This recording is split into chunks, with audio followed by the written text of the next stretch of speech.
الحمد لله وحده والصلاة والسلام على من لا نبي بعده أما بعد فأعوذ بالله من الشيطان الرجيم بسم الله الرحمن الرحيم ولا تقربوا الزنا إنه كان فاحشا وساء سبيلا قال الله تبارك وتعالى في مقام آخر قل للمؤمنين يغضوا من أبصارهم ويحفظوا فروجهم ذلك أزكى لهم إن الله خبير بما يصنعون صدق الله العظيم قال النبي صلى الله عليه وسلم الحياء شعبة من الإيمان قال النبي صلى الله عليه وسلم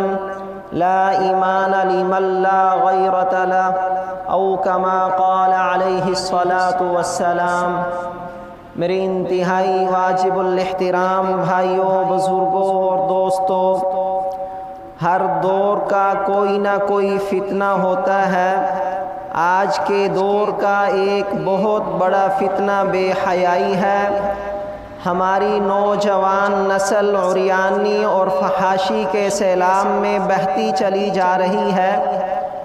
کیبل اور انٹرنیٹ جیسے شیطانی ذرائع پیدا ہو چکے ہیں جن کو دیکھتے ہوئے ہمارے نوجوان فیشن پرستی اور مغربی تہذیب کے دلدادہ بن چکے ہیں اور چاہتے ہیں کہ ہم پر کوئی پابندی نہ ہو۔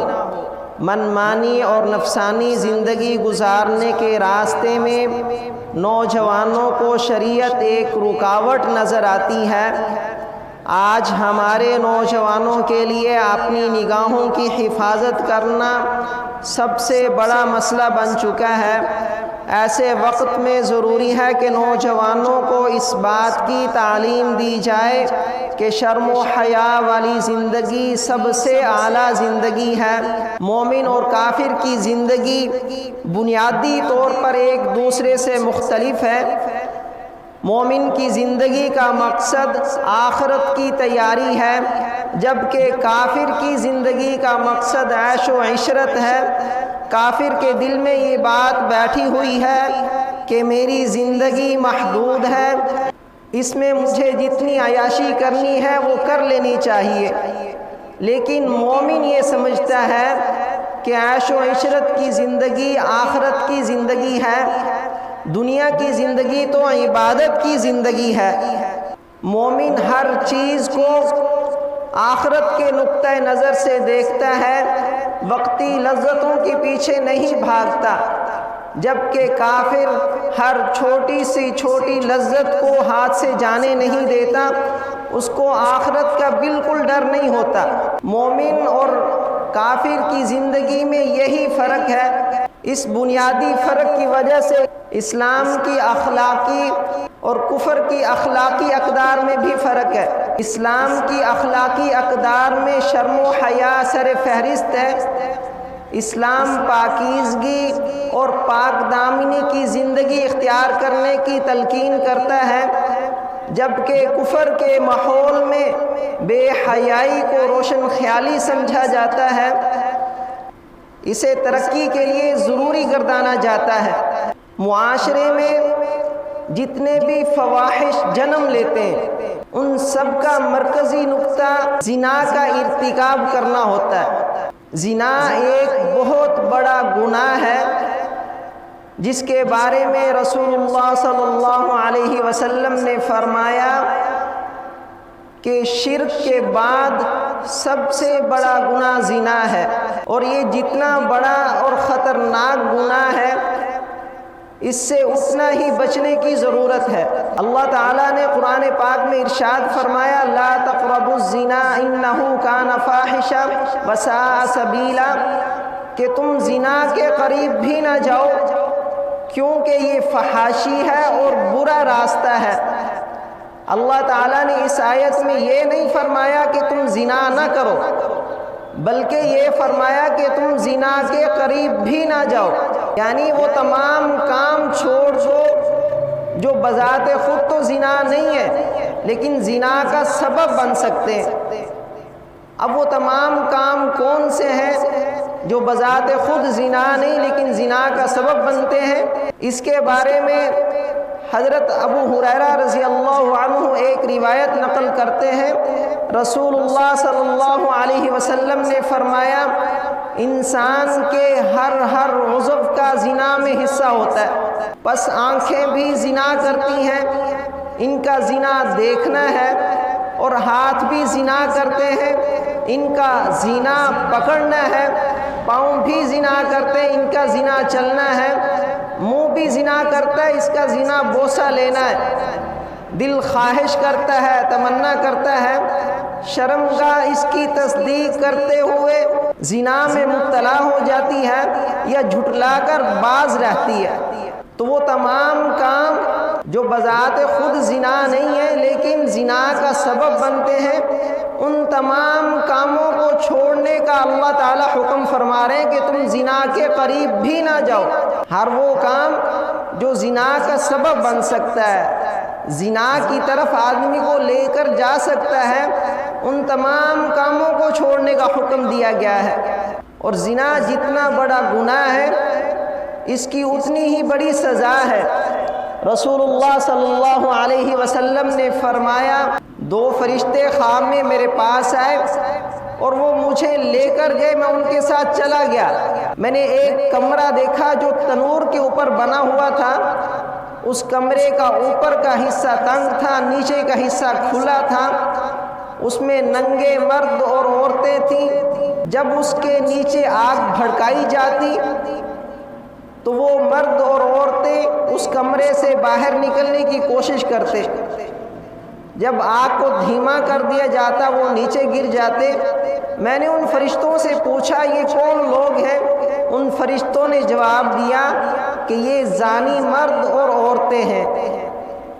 یعنی دنیا میں جو لوگ زنا کرتے تھے اور بغیر توبہ کے اس دنیا سے مر گئے، اللہ تعالیٰ ان کو یہ عذاب دے رہے ہیں۔ کوئی آدمی دنیا کی آگ برداشت نہیں کر سکتا تو جہنم کی آگ کیسے برداشت کرے گا؟ ہندوستان میں دلی کے اندر ایک مدرسہ ہے، اس میں طالب علم پڑھتا تھا۔ وہ طالب علم رات کو ایک محلے کی مسجد میں آ کر رات گزارتا، مسجد میں رات کو بیٹھا چراغ کی روشنی میں پڑھتا رہتا۔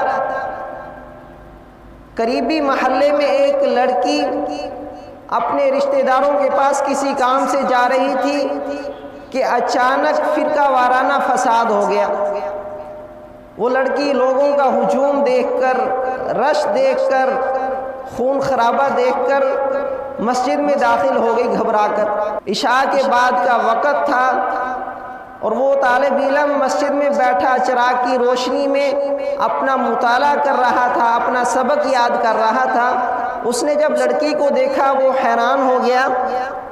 اس نے لڑکی سے کہا کہ یہاں آپ کا ٹھہرنا مناسب نہیں ہے، لوگ دیکھیں گے تو میری ذلت ہوگی، مجھے مسجد سے نکال دیں گے اور میری تعلیم کا بھی نقصان ہوگا۔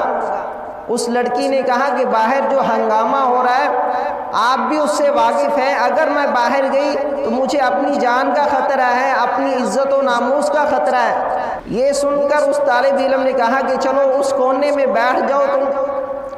طالب علم دوسرے کونے میں چراغ کی روشنی میں اپنا مطالعہ کرتا رہا، سبق یاد کرتا رہا۔ پڑھتے ہوئے وہ طالب علم بار بار اپنی انگلی چراغ کی آگ پر رکھتا، چراغ کی بتی پر رکھتا، پھر ہٹا لیتا۔ وہ لڑکی یہ سارا ماجرا دیکھتی رہی۔ جب سارے فسادی لوگ اپنے اپنے گھروں کو چلے گئے، راستے صاف ہو گئے، تو اس طالب علم نے کہا کہ چلیے میں آپ کو گھر پہنچا دوں۔ اب راستے صاف ہیں، سارے فسادی لوگ اپنے اپنے گھروں میں چلے گئے۔ اس لڑکی نے کہا کہ میں اس وقت تک اپنے گھر نہیں جاؤں گی جب تک تم مجھے اس کا راز نہیں بتاؤ گے کہ تم اپنی انگلی کو بار بار چراغ کی آگ پر کیوں رکھتے تھے۔ اس طالب علم نے کہا کہ تمہیں اس سے کیا غرض، تم اپنے گھر جاؤ، اب سارے لوگ چلے گئے۔ اس لڑکی نے اصرار کیا کہ مجھے بتاؤ گے تو پھر میں اپنے گھر جاؤں گی۔ تو اس طالب علم نے کہا کہ شیطان میرے دل میں وسوسے ڈال رہا تھا، گناہ کی ترغیب دے رہا تھا کہ اکیلی لڑکی ہے، تم گناہ کر لو۔ تو جب میرے دل کے اندر گناہ کی خواہش پیدا ہوتی تو میں اپنی انگلی چراغ کی آگ پر رکھ دیتا، تھوڑی دیر آگ برداشت ہوتی، پھر برداشت نہ ہوتی تو میں پھر اپنے دل سے کہتا، اپنے نفس سے کہتا کہ تو ہلکی سی آگ برداشت نہیں کر سکتا تو جہنم کی اتنی سخت آگ کیسے برداشت کرے گا؟ تو یہ کہہ کر میں اپنے آپ کو سمجھاتا، اپنے دل کو سمجھاتا۔ یہ سن کر لڑکی حیران ہوئی اور پھر اپنے گھر چلی گئی۔ تو یہ زنا جتنا بڑا گناہ ہے، اس کی سزا بھی اتنی ہی بڑی ہے۔ ہم لوگ ہلکی سی آگ برداشت نہیں کر سکتے، اور جہنم کی آگ جو دنیا کی آگ سے 70 درجے زیادہ سخت ہے، وہ کیسے برداشت کریں گے؟ حضرت انس رضی اللہ عنہ سے روایت ہے، رسول اللہ صلی اللہ علیہ وسلم نے فرمایا، ہر جمعے کے دن میری امت کے اعمال میرے سامنے پیش کیے جاتے ہیں، اور اللہ تعالی سب سے زیادہ زنا کرنے والوں پر غصے ہوتے۔ اب کتنے افسوس کا مقام ہے کہ ہر جمعے کے دن ہمارے اعمال پیش ہو رہے ہیں۔ اب رسول اللہ صلی اللہ علیہ وسلم ہر جمعے کو دیکھتے ہوں گے کہ میرے فلاں امتی نے فلاں گناہ کیا، فلاں نے فلاں گناہ کیا، فلاں نے زنا کیا، فلاں نے شراب پی، اپنے ماں باپ کو مارا۔ یہ سارے گناہ دیکھ کر کتنے افسوس کرتے ہوں گے، کتنے غم زدہ ہوتے ہوں گے۔ تو یہ بڑا افسوس کا مقام ہے کہ ہم ہر جمعے اپنے پیارے حبیب صلی اللہ علیہ وسلم کے سامنے شرمندہ ہو رہے ہیں۔ حضرت ابو ہریرہ رضی اللہ عنہ سے روایت ہے، رسول اللہ صلی اللہ علیہ وسلم نے فرمایا، ایمان کا ایک لباس ہے، اللہ جسے چاہتے ہیں اس شخص کو پہنا دیتے ہیں، لیکن جب کوئی مسلمان زنا کرتا ہے تو اللہ تعالیٰ اس ایمان کے لباس کو اس سے اتار لیتے ہیں۔ جب وہ توبہ کر لیتا ہے تو پھر اللہ تعالیٰ اس کو دوبارہ وہ ایمان کا لباس لٹا دیتے۔ تو زنا اتنا سخت گناہ ہے کہ اللہ تعالیٰ اس کی نحوست کی وجہ سے ایمان اپنے پاس کھینچ لیتے، اس کا ایمان ختم فرما دیتے۔ جب وہ آدمی توبہ کر لیتا ہے اللہ تعالیٰ اس کو ایمان واپس لٹا دیتے ہیں۔ تو اس لیے رسول اللہ صلی اللہ علیہ وسلم نے فرمایا، اپنے آپ کو زنا سے بچاؤ، کیونکہ زنا میں 6 تباہیاں اور بربادیاں ہیں۔ 3 دنیا کی تباہیاں ہیں اور 3 آخرت کی تباہیاں ہیں۔ 3 دنیا کی تباہیاں یہ ہیں کہ چہرے کی رونق جاتی رہتی ہے، رزق میں تنگی آ جاتی ہے، بہت جلد بدن کے اعضاء بیکار ہو جاتے ہیں۔ تو یہ 3 تباہیاں دنیا کی تباہیاں ہیں کہ جو آدمی زنا کرتا رہتا ہے اس کو یہ 3 قسم کے نقصانات ہوتے ہیں کہ چہرے کی رونق ختم ہو جاتی ہے، اس کے رزق میں تنگی آ جاتی ہے، اور اس کے بدن کے اعضاء بیکار ہو جاتے ہیں۔ اور آخرت کی تباہیاں یہ ہیں کہ اللہ تعالیٰ آخرت میں ناراض ہوں گے، اللہ تعالیٰ حساب سختی سے لیں گے، اور پھر اللہ تعالیٰ اس شخص کو ہمیشہ کے لیے دوزخ میں ڈال دیں گے جب تک اللہ تعالیٰ چاہیں گے۔ جب اللہ چاہیں گے اس کو معاف فرما کر جہنم سے نکال لیں گے، لیکن جب تک چاہیں گے اس کو دوزخ میں رکھیں گے۔ اب کون سا انسان ایسا ہے جو یہ چاہتا ہو کہ اس کے چہرے کی رونق ختم ہو جائے، اس کے رزق میں تنگی آ جائے، اس کو جوانی میں مختلف بیماریوں میں وہ آدمی مبتلا ہو جائے؟ کوئی بھی انسان یہ نہیں چاہتا۔ ہر انسان یہ چاہتا ہے کہ میرا چہرہ تر و تازہ رہے، بارونق رہے، میرا رزق کشادہ رہے، اور مجھے کسی قسم کی بیماری نہ ہو۔ ہر انسان کی یہ خواہش ہے۔ ان بیماریوں سے، ان نقصانات سے بچنے کے لیے پھر ضروری ہے کہ آدمی اپنے آپ کو زنا سے بچائے۔ حضرت مکحول رضی اللہ عنہ سے روایت ہے، رسول اللہ صلی اللہ علیہ وسلم نے فرمایا، اللہ تعالیٰ جنتیوں کو ایک خوشبو سونگھائیں گے۔ جب جنتی لوگ اس خوشبو کو سونگھیں گے تو اللہ تعالیٰ سے عرض کریں گے کہ یا اللہ ہم جب سے جنت میں آئے ہیں آج تک ہم نے اس سے زیادہ عمدہ اور بہترین خوشبو نہیں سونگھی۔ تو اللہ تعالیٰ فرمائیں گے کہ یہ روزہ دار کے منہ کی خوشبو ہے۔ اسی طرح جہنمیوں کو ایک بدبو سنگھائی جائے گی۔ وہ جہنمی اللہ تعالیٰ سے عرض کریں گے کہ یا اللہ ہم جب سے جہنم میں آئے ہیں اس سے زیادہ بدترین بدبودار چیز ہم نے نہیں سونگھی۔ تو اللہ تعالیٰ فرمائیں گے کہ یہ زانی مرد اور عورتوں کی شرمگاہ کی بدبو ہے۔ اس حدیث پاک میں رسول اللہ صلی اللہ علیہ وسلم نے جنت کی بہترین خوشبو کا ذکر فرمایا، اور جنت کی بہترین خوشبو کا سبب کیا ہے؟ روزہ۔ اور جہنم کی بدترین بدبو کا ذکر فرمایا، اور جہنم کی بدترین بدبو کا سبب زنا ہے۔ تو اس حدیث پاک میں رسول اللہ صلی اللہ علیہ وسلم نے روزے کو اور زنا کو اکٹھے ذکر فرمایا، یہ سمجھانے کے لیے کہ جو آدمی زنا سے بچنا چاہتا ہے، گناہوں سے بچنا چاہتا ہے، وہ آدمی روزے رکھنا شروع کر دے۔ جس آدمی کے دل میں زنا کی خواہش پیدا ہو رہی ہو اس کو چاہیے کہ وہ روزے رکھنا شروع کر دے۔ جب تک زنا کی خواہش ختم نہ ہو جائے اس وقت تک وہ روزے رکھتا رہے۔ اللہ تعالیٰ روزے کی برکت سے آدمی کے دل سے زنا کی خواہش کو ختم فرما دیں گے۔ ایک حدیث پاک میں رسول اللہ صلی اللہ علیہ وسلم نے 3 گناہوں کا ذکر فرمایا، پھر ان کے نقصانات کا بھی ذکر فرمایا۔ آپ صلی اللہ علیہ وسلم نے فرمایا کہ جو قوم ناپ تول میں کمی کرتی ہے اللہ تعالیٰ اس قوم سے بارش کو روک لیتے ہیں۔ یہ پہلی برائی کہ جو قوم ناپ تول میں کمی کرے گی اللہ تعالیٰ اس قوم سے بارش کو روک لیں گے، سال ہر سال بارش نہیں ہوگی۔ اور جس قوم میں زنا عام ہو جاتا ہے اللہ تعالیٰ اس قوم میں موت کو کثرت سے واقع کرنا شروع کر دیتے ہیں۔ جس قوم میں زنا عام ہو جائے اس قوم میں پھر لوگ کثرت سے مرنا شروع ہو جاتے ہیں، اور جس قوم میں لواطت عام ہو جائے، یعنی حضرت لوط علیہ السلام کی قوم والا عمل برائی عام ہو جائے، اس قوم میں اللہ تعالیٰ زمین میں دھنسانا عام کر دیتے ہیں۔ پھر اس قوم میں زلزلے آنا شروع ہو جاتے ہیں کہ لوگ زمین میں دھنسنا شروع ہو جاتے ہیں۔ تو یہ 3 برائیاں ذکر فرمائی اور اس کے 3 نقصانات ذکر فرمائے۔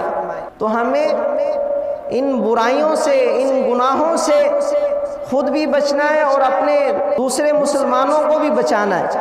چند حضرات حضرت علی رضی اللہ عنہ کی خدمت میں حاضر تھے اور برائیوں کے بارے میں مذاکرہ کر رہے تھے۔ حضرت علی رضی اللہ عنہ نے پوچھا تمہیں معلوم ہے کہ سب سے برا زنا کون سا ہے؟ ان حضرات نے عرض کیا کہ زنا تو ویسے ہی برا ہے۔ حضرت علی رضی اللہ عنہ نے فرمایا زنا تو ویسے برا ہے لیکن سب سے برا زنا وہ ہے جو کسی مسلمان کی بیوی کے ساتھ زنا کیا جائے۔ زنا ویسے ہی برا ہے، زنا ویسے ہی بڑا سخت گناہ ہے، لیکن اس میں بھی جو زیادہ برا ہے وہ کسی مسلمان کی بیوی کے ساتھ زنا کرنا۔ رسول اللہ صلی اللہ علیہ وسلم نے فرمایا جو مرد سے بدفعلی کرتا ہے وہ قوم لوط میں لکھا جاتا ہے۔ جب مرد سے بدفعلی کرتا ہے اللہ تعالیٰ کا عرش کانپ اٹھتا ہے۔ عرش کے کانپنے کی وجہ سے فرشتوں کو پتہ چل جاتا ہے کہ اس گھنونے جرم کا ارتکاب ہوا ہے۔ وہ فرشتے اللہ تعالیٰ سے عرض کرتے ہیں اے اللہ کیا آپ زمین کو حکم نہیں دیتے کہ وہ اس آدمی کو دھنسا دے؟ آپ آسمان کو حکم نہیں دیتے کہ وہ اس آدمی پر پتھر برسا دے؟ اللہ تعالیٰ فرماتے ہیں میں بردبار ہوں لیکن کوئی چیز مجھ سے چھوٹ نہیں سکتی۔ اللہ تعالیٰ انتظار کرتے ہیں شاید میرا بندہ توبہ کر لے۔ اگر آدمی توبہ نہیں کرتا، بغیر توبہ کے اس دنیا سے چلا جاتا ہے تو پھر اللہ تعالیٰ معاف نہیں فرماتے، کیونکہ کبیرہ گناہوں کے معاف ہونے کے لیے توبہ شرط ہے، کبیرہ گناہ بغیر توبہ کے معاف نہیں ہوں گے۔ حضرت خالد بن ولید رضی اللہ عنہ نے حضرت ابوبکر صدیق رضی اللہ عنہ کو خط بھیجا، جس میں انہوں نے لکھا کہ ایک علاقے میں ایک شخص نے مرد سے نکاح کر لیا۔ حضرت ابوبکر صدیق رضی اللہ عنہ نے اس شخص کے فیصلے کے لیے صحابہ رضی اللہ عنہ کو جمع فرمایا، اور ان صحابہ میں حضرت علی رضی اللہ عنہ بھی موجود تھے۔ حضرت علی رضی اللہ عنہ نے فرمایا یہ ایسا گناہ ہے جس کو سوائے ایک امت کے اور کسی نے نہیں کیا، اور اس امت کا اللہ تعالیٰ نے جو حشر فرمایا وہ سب جانتے ہیں، اس لیے میری رائے یہ ہے کہ اس شخص کو آگ میں جلا دیا جائے۔ تمام صحابہ نے حضرت علی رضی اللہ عنہ کی اس رائے پر اتفاق کیا۔ حضرت ابوبکر صدیق رضی اللہ عنہ نے حکم جاری فرما دیا کہ اس شخص کو جس نے مرد سے نکاح کیا اس کو زندہ آگ میں جلا دیا جائے۔ تو یہ بدفعلی کرنا اتنا سخت گناہ ہے۔ آپ صلی اللہ علیہ وسلم نے فرمایا جو آدمی میری امت میں حضرت لوط علیہ السلام کی قوم والا عمل کرتا ہے، ان جیسی بے حیائی اور برائی کرتا ہے، اگر وہ اسی حالت میں مر جائے، یعنی بغیر توبہ کے مر جائے، اللہ تعالیٰ اس کو اس کی قبر سے وہاں منتقل کر دیتے ہیں جہاں پر حضرت لوط علیہ السلام کی قوم مدفون ہے، اور قیامت کے دن ایسے آدمی کو اللہ تعالیٰ انہی کے ساتھ کھڑا فرمائیں گے۔ تو یہ کتنا سخت گناہ ہے، کتنی رسوائی کی بات ہے کہ ایک آدمی دفن کسی ملک میں ہوا، لیکن اس برائی کی وجہ سے اللہ تعالیٰ اس کو قوم لوط میں منتقل فرما دے، اور قیامت کے دن انہی کے ساتھ اس کو کھڑا فرمائے۔ دنیا کی رسوائی مختصر رسوائی ہے، چند لوگوں کو پتہ چلتا ہے کہ فلاں آدمی نے فلاں کام کیا، فلاں برائی کی، پوری دنیا کے انسانوں کو نہیں پتہ چلتا۔ لیکن آخرت کی جو رسوائی ہوگی اس وقت تمام کے تمام انسان اور جنات جمع ہوں گے، تمام کے تمام انبیاء جمع ہوں گے، اور سب دیکھیں گے کہ فلاں آدمی نے فلاں برائی کی ہے۔ اس وقت جو رسوائی ہوگی آدمی اس کا احساس بھی نہیں کر سکتا، اس رسوائی کو محسوس بھی نہیں کر سکتا۔ اللہ تعالیٰ نے قرآن پاک میں فرمایا قُلْ لِلْمُؤْمِنِينَ يَغُضُّوا مِنْ أَبْصَارِهِمْ وَيَحْفَظُوا فُرُوجَهُمْ ذَلِكَ أَزْكَىٰ لَهُمْ۔ اے نبی جی آپ مومنین سے، ایمان والوں سے فرما دیجئے کہ وہ اپنی نگاہوں کی حفاظت کریں اور اپنی شرمگاہوں کی حفاظت کریں، اپنی نگاہوں کو نیچی رکھیں اور اپنی شرمگاہوں کی حفاظت کریں۔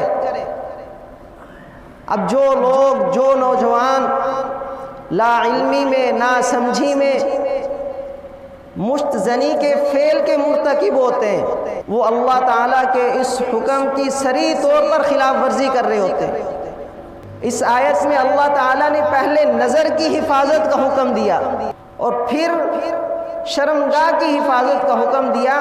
اس سے یہ سمجھا دیا کہ جب تک آدمی اپنی نظر کی حفاظت نہیں کرے گا اس وقت تک اپنی شرمگاہ کی حفاظت نہیں کر سکتا، کیونکہ آدمی جیسی چیزیں دیکھتا ہے، چاہے موبائل میں دیکھے یا ویسے ظاہری دنیا میں دیکھے، جیسی چیزیں دیکھتا ہے، جو دیکھتا ہے اس کے دماغ میں بیٹھ جاتا ہے، پھر اسی کے بارے میں سوچنا شروع کرتا ہے۔ تو جب تک نظر کی حفاظت نہیں ہوگی، ہماری نظر پاک نہیں ہوگی، اس وقت تک ہم اپنی شرمگاہ کی حفاظت نہیں کر سکتے۔ تو اللہ تعالیٰ نے اسی طرف اشارہ فرما دیا کہ شرمگاہ کی حفاظت کے لیے پہلے نظر کی حفاظت ضروری ہے۔ ذَلِكَ أَزْكَىٰ لَهُمْ، اسی میں ان کے لیے زیادہ پاکیزگی ہے۔ علامہ آلوسی رحمہ اللہ تفسیر روح المعانی میں لکھتے ہیں قیامت کے دن حشر کے میدان میں ایک قوم آئے گی، ان کے ہاتھ حاملہ ہوں گے، جس طرح عورت کا پیٹ بڑا ہوا ہوتا ہے حمل کی وجہ سے، اس طرح ان لوگوں کے ہاتھ پھولے ہوئے ہوں گے جیسے ان کے ہاتھ میں حمل ہو۔ علامہ علوسی رحمہ اللہ فرماتے ہیں کہ وہ اس وجہ سے ہوگا کہ وہ مشت زنی کرتے رہے ہیں۔ یہ اتنی بری عادت ہے اور اس کا اتنا سخت گناہ ہے کہ اللہ تعالیٰ ایسے آدمی کو جو مشت زنی کرتا ہے اس کو قیامت کے دن اس حال میں اٹھائیں گے، اس حال میں لوگوں کے سامنے اس کو ظاہر کیا جائے گا کہ اس کا ہاتھ پھولا ہوا ہوگا۔ رسول اللہ صلی اللہ علیہ وسلم نے فرمایا کہ 7 قسم کے لوگ ایسے ہیں کہ جن کی طرف اللہ تعالیٰ قیامت کے دن رحمت کی نظر سے نہیں دیکھیں گے، اور ان کو سب سے پہلے جہنم میں داخل فرمائیں گے۔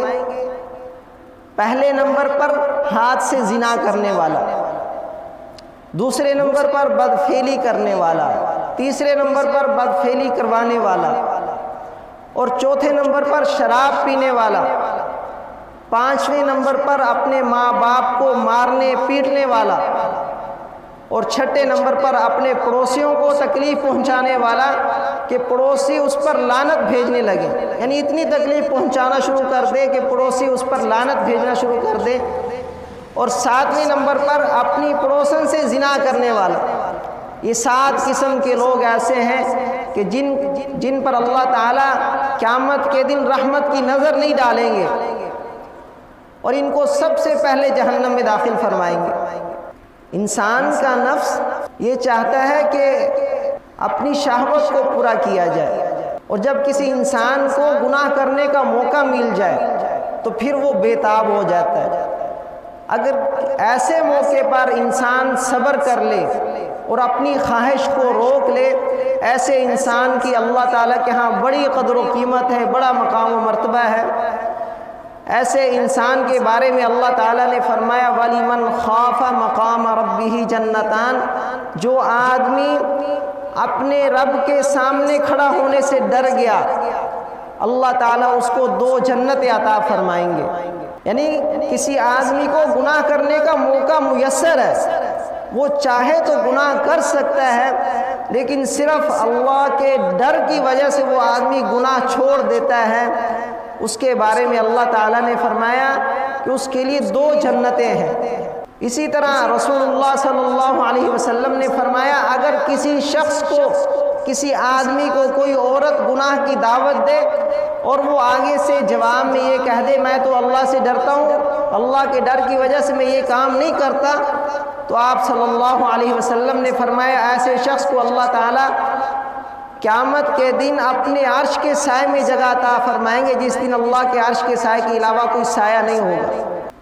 آپ صلی اللہ علیہ وسلم نے اپنی وفات سے پہلے ایک خطبہ ارشاد فرمایا، جس میں آپ صلی اللہ علیہ وسلم نے فرمایا اگر کسی شخص کو کسی عورت پر قدرت ہو گئی، یعنی اس عورت سے گناہ کرنے پر وہ قادر ہو گیا، لیکن اللہ کے ڈر کی وجہ سے اس کو چھوڑ دیا، تو اللہ تعالیٰ اس کو سب سے بڑی گھبراہٹ کے دن امن نصیب فرمائیں گے۔ سب سے بڑی گھبراہٹ کا دن کون سا ہے؟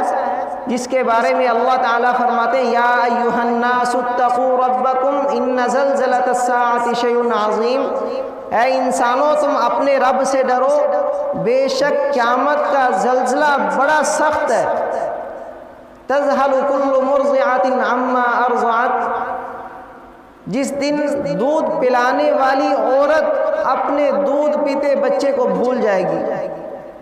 کوئی ماں اپنے دودھ پیتے بچے کو نہیں بھولتی، چاہے جتنی مرضی مشکل گھڑی آ جائے اس کو نہیں بھولے گی، لیکن قیامت کا زلزلہ جھٹکا ایسا ہوگا کہ اس دن دودھ پلانے والی عورت اپنے دودھ پیتے بچے کو بھول جائے گی۔ وَتَضَعُ كُلُّ ذَاتِ حَمْلٍ حَمْلَهَا، اور ہر حمل والی عورت اپنا حمل گرا دے گی۔ وَتَرَى النَّاسَ سُكَارَىٰ، اور تو لوگوں کو دیکھے گا نشے کی حالت میں، وَمَا هُمْ بِسُكَارَىٰ، حالانکہ وہ نشے میں نہیں ہوں گے۔ گھبراہٹ ہوگی ان پر، گھبراہٹ کی وجہ سے ایسے ادھر ادھر بھاگ رہے ہوں گے جیسے وہ نشے میں ہوں۔ تو سب سے بڑی گھبراہٹ کا دن قیامت کا دن ہوگا۔